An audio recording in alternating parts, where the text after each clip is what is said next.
الحمد لله وكفى وسلام على عباده الذين اصطفى أما بعد فأعوذ بالله من الشيطان الرجيم بسم الله الرحمن الرحيم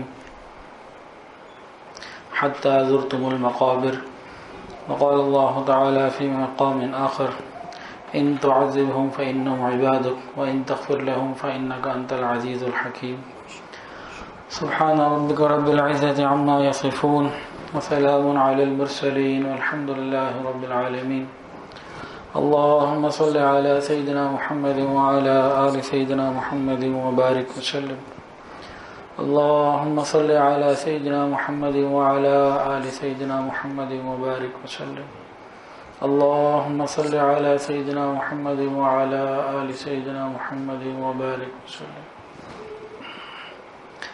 آج انسان دنیا کی تکلیفوں سے پریشان ہو جاتا ہے. وقت پہ کھانا نہ ملے تو پریشان ہو جاتا ہے, کوئی اور ضرورت پوری نہ ہو تو پریشان ہو جاتا ہے, کوئی غم دے جائے, کوئی دکھ دے جائے, کوئی بات کہہ جائے تو غمگین ہو جاتا ہے. آج ہم نے جن کو غم بنا لیا ہے وہ غم اصل میں غم ہی نہیں ہے. اگر ہمارے سامنے حقیقی غم سامنے آ جائیں تو جن غموں کے اوپر ہم پریشان رہتے ہیں, یہاں تک کہ بعض لوگ تو جان خودکشی کے لیے بھی تیار ہو جاتے ہیں. یہ غم غم ہی نہیں ہے, یہ کچھ بھی نہیں ہے. اصل غم کیا ہے؟ مومن کے اصل غم یہ ہے کہ کلمے پہ موت آ جائے,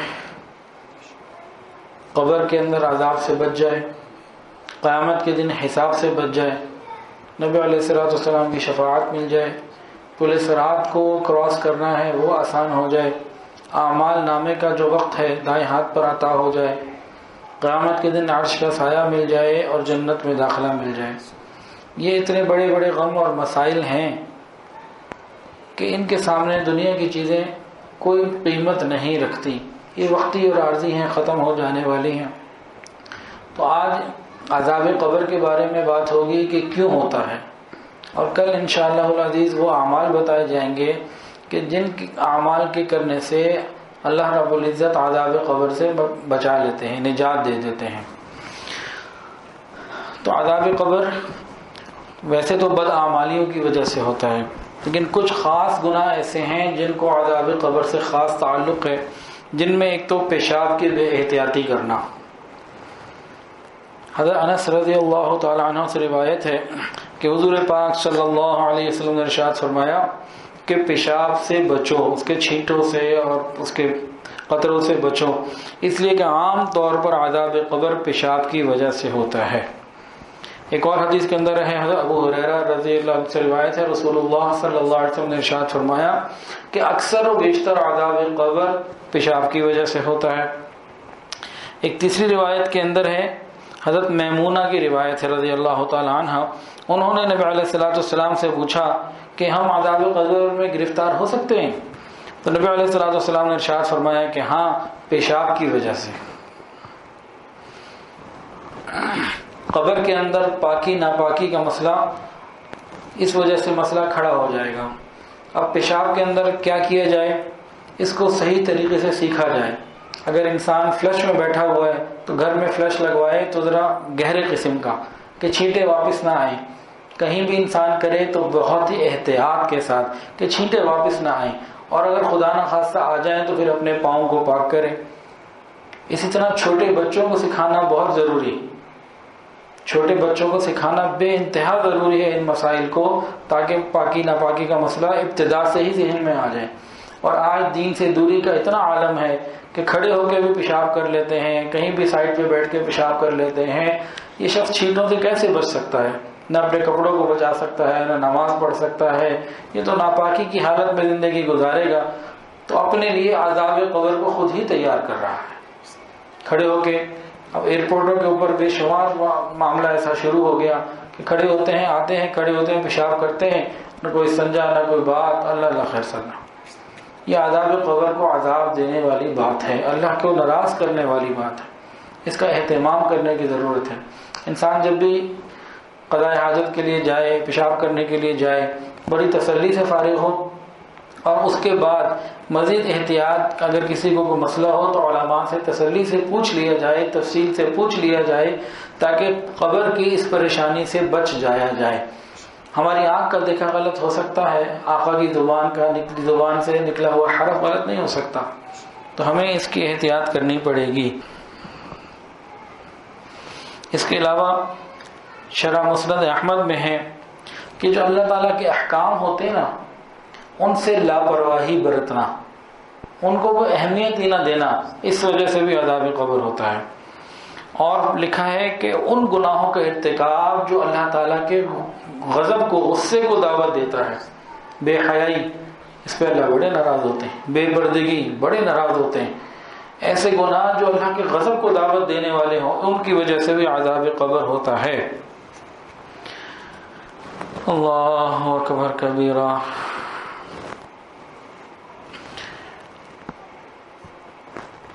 عمر بن شرجیل رضی اللہ عنہ کی روایت میں ہے کہ ایک شخص کا انتقال ہو گیا، اسے قبر میں داخل کیا گیا تو قبر میں فرشتے آئے اور اس کو بتایا گیا تجھے 100 کوڑے لگیں گے۔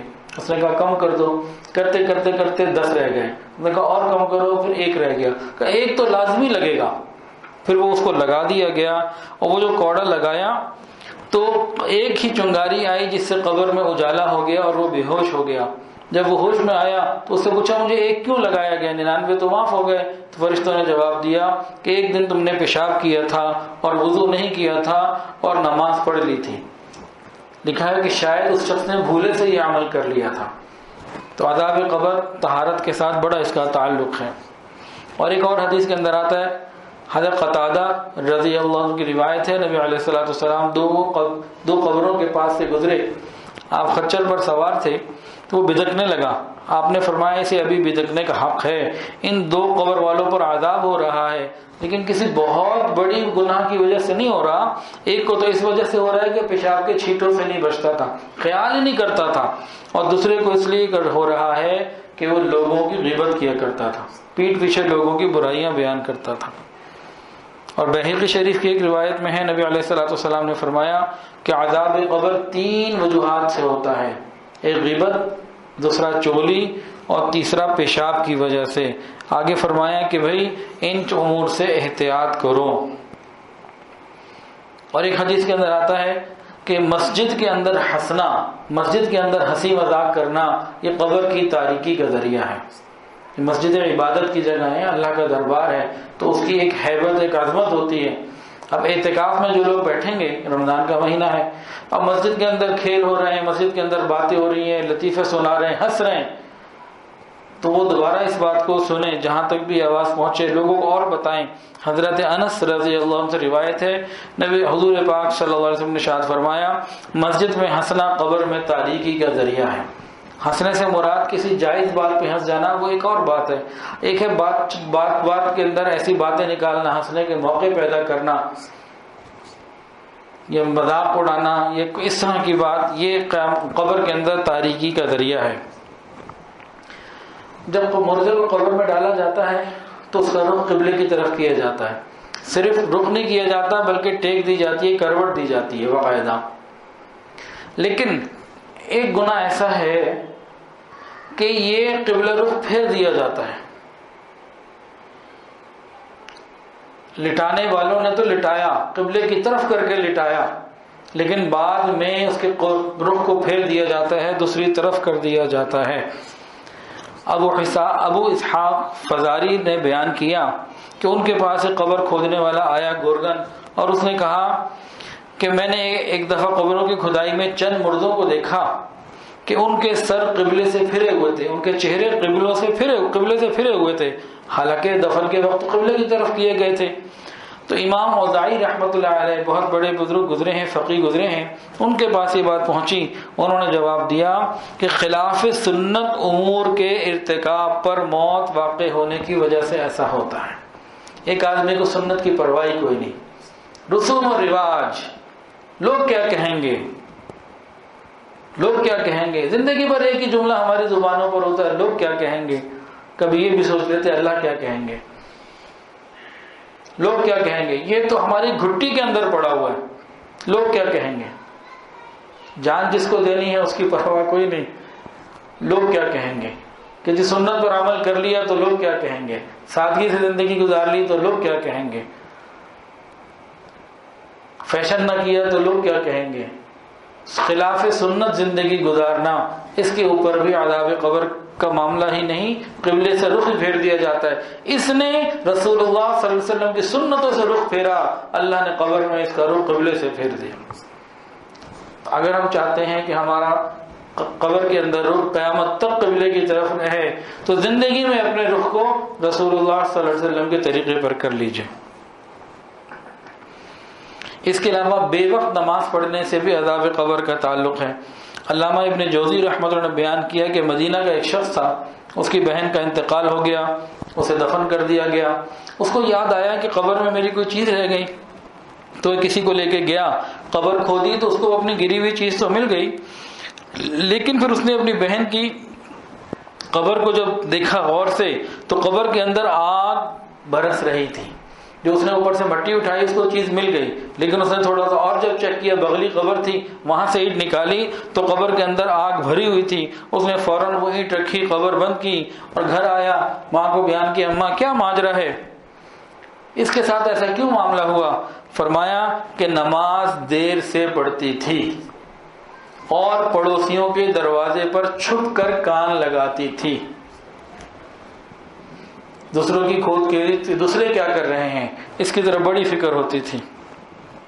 اس کے علاوہ ظلم اور ناجائز اور ناحق طریقے سے کسی سے مال لے لینا، یہ بھی عذاب قبر کا ذریعہ ہے۔ والدین کے ساتھ بے اکرامی، یہ بھی عذاب قبر کا ذریعہ ہے۔ ابو قرع کہتے ہیں کہ میں بصرے کی طرف سے گزر رہا تھا، بصرہ ایک شہر کا نام ہے، تو وہاں سے مجھے ایک قبر کے اندر سے گدھے کی آواز سنائی دی۔ میں نے لوگوں سے پوچھا کہ بھئی یہ گدھے کی آواز کہاں سے آ رہی ہے؟ تو لوگوں نے کہا ایک شخص ہمارے قریب رہا کرتا تھا، جب اس کی ماں اسے پکارتی تھی تو یہ کہتا تھا گدھے کی طرح کیوں چیختی ہے، اور اس کے مرنے کے بعد اس کی قبر سے روزانہ گدھے کی آواز آتی ہے۔ تو والدین کے ساتھ بد کلامی اور برا عمل کرنا یہ بھی عذاب قبر کا ذریعہ ہے۔ علامہ ابن قیم رحمۃ اللہ علیہ کتاب الروح میں لکھتے ہیں کہ عذاب قبر اور عذاب آخرت یہ اللہ تعالیٰ کے غصے اور ناراضگی کی علامت ہوتی ہے۔ جس نے دنیا میں اللہ کو ناراض کیا اور غصے میں مبتلا کیا، یعنی اللہ کی نافرمانی کرتا رہا، پھر بغیر توبہ کے مر گیا، یہ اللہ کو ناراض کرنے والا قبر میں عذاب کا شکار ہوگا۔ پھر لکھتے ہیں کہ عذاب قبر جھوٹ کی وجہ سے، بہتان کی وجہ سے اور لوگوں میں عداوت کروانے کی وجہ سے، کہ دو لوگوں کے اندر دشمنی کروا دینا، یہ چیز تو ہمارے یہاں بہت عام ہو چکی۔ کوئی چاہتا ہی نہیں کہ میاں بیوی کے اندر محبت رہے، میکے والے ہوں سسرال والے ہوں، میاں بیوی کے اندر چاہتے ہیں کہ کسی طرح لڑائی ہو جائے، ایسے طریقے سے بات کریں گے کہ خاوند کے دل میں بیوی کی محبت کم ہو جائے، بیوی کے دل میں خاوند کی محبت کم ہو جائے۔ اور اکثر و بیشتر یہ قریبی رشتہ دار ہوتے ہیں، اور ان میں بہت زیادہ کردار لڑکی کی ماں کا بھی ہوتا ہے۔ جو شخص بھی میاں بیوی کو دور کرنے کی کوشش کرے گا یہ خود اللہ کی رحمت سے دور ہو جائے گا، اللہ کو ناراض کرنے والوں میں شامل ہو جائے گا۔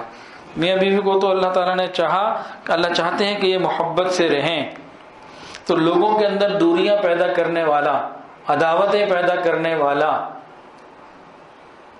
اب میاں بیوی میں دوری کی ایک وجہ یہ موبائل فون، فیس بک اور انٹرنیٹ کا غلط استعمال بھی ہے، تو اس اینگل سے بھی دیکھیں تو اللہ کی ناراضگی کا سبب ہے۔ اس کے علاوہ لکھتے ہیں کہ جس نے نماز چھوڑ دی، نماز کی پابندی نہیں کی، یہ بھی عذاب قبر کا سبب ہے۔ پھر ایک فرمایا کہ پیشاب سے ناپاکی، پیشاب سے پاکی حاصل نہیں کرتا، یہ بھی عذاب قبر کا، بلکہ لکھا ہے کہ سخت ترین عذاب قبر مبتلا ہوگا۔ اسی طرح ابن قیم رحمۃ اللہ لکھتے ہیں کہ نبی علیہ الصلوۃ والسلام نے جن عذاب کا مشاہدہ کیا ہے، برزخ کے عذابوں کا، ان میں زنا کرنے والے مرد اور زنا کرنے والی عورتیں یہ بھی شامل ہیں، کہ جو مرد عورت اس قسم کے کام کرتے ہیں تو قبر کے عذاب کے اندر یہ مبتلا ہو سکتے ہیں۔ اسی طرح سود خوروں کے اوپر بھی عذاب قبر کا مشاہدہ کیا گیا۔ اللہ تعالی ہم سب کی حفاظت فرمائے۔ اور آگے لکھتے ابن قیم رحمۃ اللہ علیہ کہ قبر کا عذاب تو بہت سارے لوگوں کو ہوگا، کیونکہ اکثر لوگ گناہگار ہوتے ہیں، دین کی تقوی کی فکر نہیں کرتے، تو عذاب قبر سے محفوظ اور بچنے والے بہت تھوڑے ہیں۔ اور لکھتے ہیں افسوس بظاہر قبروں پر مٹی پڑی ہے، مگر اس کے اندر عذاب، تکالیف، رنج اور غم ہیں۔ اللہ تعالی ہماری حفاظت فرمائے اور ہمیں عذاب قبر سے محفوظ فرمائے۔ تمام گناہوں سے ہم روزانہ رات کو توبہ کر کے ہی سویا کریں، پتہ نہیں کون سی چیز ایسا میں آ جائے جو اللہ کو ناراض کر جائے، تو روزانہ توبہ کا ایک عمل بنا لیں۔ روز 2 رکعت نفل پڑھ کے اللہ تعالیٰ سے مانگا کریں، یا اللہ خاتمہ بالخیر عطا فرما۔ ابھی رمضان کا مہینہ ہے، ایک عمل اور بھی ہم کرنا چاہیں تو کر سکتے ہیں۔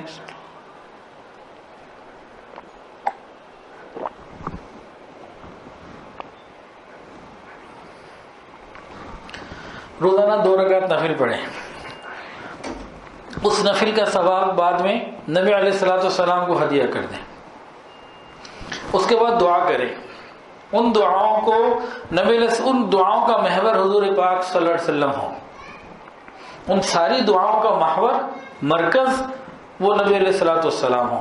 کیا مانگیں؟ یا اللہ نبی علیہ الصلوۃ والسلام کی سچی محبت عطا فرما، یا اللہ نبی علیہ الصلوۃ والسلام کی کامل اتباع کی توفیق عطا فرما، یا اللہ نبی علیہ الصلوۃ والسلام کے دین پر زندہ رکھیے، یا اللہ نبی علیہ الصلوۃ والسلام کے دین اور ملت پر خاتمہ عطا فرمائیے، یا اللہ نبی علیہ الصلوۃ والسلام کی خواب میں زیارت عطا فرمائیے، گنبد خضرا کی زیارت عطا فرمائیے، یا اللہ قیامت کے دن نبی علیہ السلام کی شفاعت عطا فرمائیے، یا اللہ قیامت کے دن نبی علیہ السلام کے مبارک ہاتھوں سے جام کوثر عطا فرمائیے، یا اللہ قیامت کے دن نبی علیہ السلام کے جھنڈے کے نیچے جمع فرمائیے، یا اللہ قیامت کے دن نبی علیہ السلام کی معیت میں بغیر عذاب بغیر حساب جنت میں داخلہ عطا فرمائیے، یا اللہ قیامت کے دن یا اللہ جنت میں نبی علیہ السلام کے پڑوس میں مکان عطا فرمائیے، اور یا اللہ دنیا سے جب میرے جانے کا وقت آ جائے اللہ جنت البقیع میں آقا کے قدموں میں دفن ہونے کی توفیق عطا فرمائیے۔ اس قسم کی اور بھی جو دعائیں جن کا محور نبی علیہ السلام کی ذات مبارکہ ہو، ہم یہ ظاہر کریں کہ ہمیں نبی علیہ السلام سے محبت ہے، یوں کہہ تو سکیں اللہ وہ چہرہ جس کو آپ نے والضحیٰ کہا، وہ زلفیں جن کو آپ نے واللیل کہا، اللہ بڑی تمنا ہے اس کو دیکھنے کی، لیکن اللہ اس زمانے میں پیدا ہوئے ہیں، آقا کا اپنی آنکھوں سے دیدار نہیں کر سکے ہیں، لیکن اللہ یہ دعائیں تجھ سے مانگتے ہیں، اللہ اپنی یہ گزارشات روز تیرے دربار میں ڈالتے ہیں، اللہ اپنی رحمت سے یہ سب چیزیں اور اس سے زیادہ جو آپ بھی بہتر ہمارے لیے جانتے ہوں، اللہ مانگنے والے نے اپنے علم سے مانگا، اپنے حساب سے مانگا، اللہ دینے والی ذات تو آپ کی ہے، آپ ہمیں اس سے بھی زیادہ عطا فرما دیجئے۔ تو ہم 2 رکعت نفل پڑھ کے اتنی ساری نعمتیں روز اللہ سے مانگ لیں، 5 منٹ بھی نہیں لگیں گے، اس کو ہم زندگی بھر کا حصہ بنا لیں، صرف اس رمضان کی بات نہیں، کوشش کر کے زندگی بھر کا حصہ بنا لیں کہ 2 رکعت پڑھ کے اس کا ثواب نبی علیہ السلام کو ہدیہ کریں، پھر وہ دعائیں مانگیں جو نبی علیہ السلام کے گرد گھوم رہی ہوں۔ تو پریکٹیکلی محبت آنا اور کرنا وہ بھی غنیمت ہے اور کرنا چاہیے، لیکن یہ جو زبانی عمل ہے اس کو تو کرنا ہی تو آسان ہے۔ اللہ تعالیٰ سے دعا ہے اللہ تعالیٰ ہمیں حضور پاک صلی اللہ علیہ وسلم کی سچی محبت اور کامل اتباع کی توفیق عطا فرمائے۔ وآخر دعوانا ان الحمد للہ رب العالمین محمد رسول اللہ، الحمد للہ رب العالمین وصلی اللہ علی النبی الامی الکریم۔ یا الہ العالمین، ہم آپ کے عاجز مسکین بندے ہیں، اللہ ظاہر میں بندے ہیں، حقیقت میں نہایت ہی گندے ہیں۔ یا اللہ ہمارے دلوں کی گندگیوں کو دور فرما، ہمارے سینوں کو اپنے نور سے منور فرما، یا اللہ ہمارے دلوں کو اپنی یاد سے آباد فرما۔ رب کریم چھوٹے بڑے گناہوں کو معاف فرما، اللہ غیبت کے گناہ کو معاف فرما، چغلی کے گناہوں کو معاف فرما، پاکی ناپاکی کا خیال نہ کرنے کے پاکی کا خیال نہ کرنے والے گناہوں کو معاف فرما۔ یا اللہ وہ تمام گناہ جن کی وجہ سے عذاب قبر ملتا ہے اللہ ان سب سے ہم توبہ کرتے ہیں، اللہ ہمیں بچا لیجئے۔ اللہ تھوڑی دیر کے لیے ایک لائٹ چلی جائے یا اللہ وقت گزارنا مشکل ہو جاتا ہے، اللہ قبر کے اندر تنہائی ہوگی، مٹی ہوگی اور اکیلے ہوں گے، قیامت تک رہنا ہوگا، کوئی دوسرا ساتھ نہ ہوگا، اللہ صرف تیری ہی تو ذات ہے جس سے انس حاصل کیا جا سکتا ہے۔ اللہ ہمیں اپنے ساتھ تعلق عطا کر دیجئے، پکا سچا تعلق عطا کر دیجئے، نہ ٹوٹنے والا نہ بھولنے والا، یا اللہ تعلق عطا کر دیجئے، دنیا میں بھی اپنی معیت عطا فرما، قبر میں بھی اپنی معیت نصیب فرما۔ یا الہ العالمین ہمارے حال پر رحمت کی نظر فرما، یا اللہ دنیا میں ہم ایک دن بھی تنہا نہیں رہ سکتے۔ یا اللہ ہمیں کسی نہ کسی کی ضرورت ہوتی ہے، اللہ آپ ہمیں اپنا ساتھ عطا کر دیجئے۔ اللہ قبر کے اندر تو اکیلے تنہائی میں رہنے ہوگا، اللہ روز قبر پکارتی ہے میں تنہائی کا گھر ہوں، اللہ اپنی رحمت کا معاملہ فرما دیجئے، قبر کی تنہائی میں اپنی رحمت سے ہمیں اپنا انس عطا کر دیجئے۔ رب کریم ہم سب کے حال پر رحمت کی نظر فرما دیجئے، تمام حاضرین کی دلی نیک جائز حاجات کو پورا فرما دیجئے، اللہ ہم سب کی پریشانیوں کو دور فرما دیجئے، یا اللہ ہمیں اپنے مقبول بندوں میں شامل فرما لیجئے، یا اللہ ہم سب کو عذاب قبر سے محفوظ فرما دیجئے، منکر نکیر کے سوالات کے وقت یا اللہ ثابت قدمی اور آسانی عطا فرما دیجئے۔ یا الہ العالمین ہم سب کو موت سے پہلے موت کی تیاری کی توفیق عطا فرما دیجئے۔ یا الہ العالمین ہم میں اور ہمارے گھروں میں جو بیمار ہیں شفا عطا فرما دیجئے، اللہ جو پریشان ہے پریشانیوں سے دور فرما دیجئے، اللہ جو مقروض ہیں قرضوں کی ادائیگی کے آسان اسباب پیدا فرما دیجئے۔ یا اللہ ہم سب کو رزق حلال آسان فراخ اور بابرکت عطا فرما دیجئے، حرام اور مشتبہ سے محفوظ فرما دیجئے۔ یا الہ العالمین ابراہیم اکیڈمی کے لیے جو بھی جگہ کا سودا کیا ہے اللہ اپنی رحمت سے ادائیگیاں آسان فرما دیجئے، یا اللہ اس کو لینا چلانا بھی آسان فرما دیجئے، اس کو قیامت کی صبح تک کے لیے اللہ اس کا انتظام فرما دیجئے، اس کی تمام ضروریات کا انتظام قیامت کی صبح تک کے لیے جتنی ضرورتیں سب عطا فرما دیجئے۔ یا اللہ ہم سب کے گناہوں کو معاف فرما دیجئے۔ یا الہ العالمین جب تک زندہ ہیں دین پر محنت کے لیے قبول فرما، ان محنتوں کو بھی اپنی بارگاہ میں قبول فرما۔ رب کریم جب موت کا وقت آ جائے ہماری زبانوں سے کلمہ جاری فرما دینا۔ یا الہ العالمین بہت سارے لوگوں نے دعاؤں کے لیے کہا اور جو کہنا چاہتے تھے نہیں کہہ پائے، اور وہ لوگ جن کا حق ہے کہ ان کے لیے دعائیں کرتے رہا کریں، رب کریم سب کی دعاؤں کو قبول فرما، سب کی پریشانیوں کو دور فرما، سب کو عزت والی زندگی نصیب فرما۔ اللہ جو صاحب اولاد ہیں ان کی اولادوں کو نیک وکار فرما، والدین کی آنکھوں کی ٹھنڈک بنا، متقیوں کا امام بنا، اللہ اولاد کی خوشیاں عطا فرما، اولاد کے غموں سے محفوظ فرما، اللہ جن کی اولاد جوان ہو چکی قدردان رشتے عطا فرما، والدین کے لیے فرائض نبھانے آسان فرما۔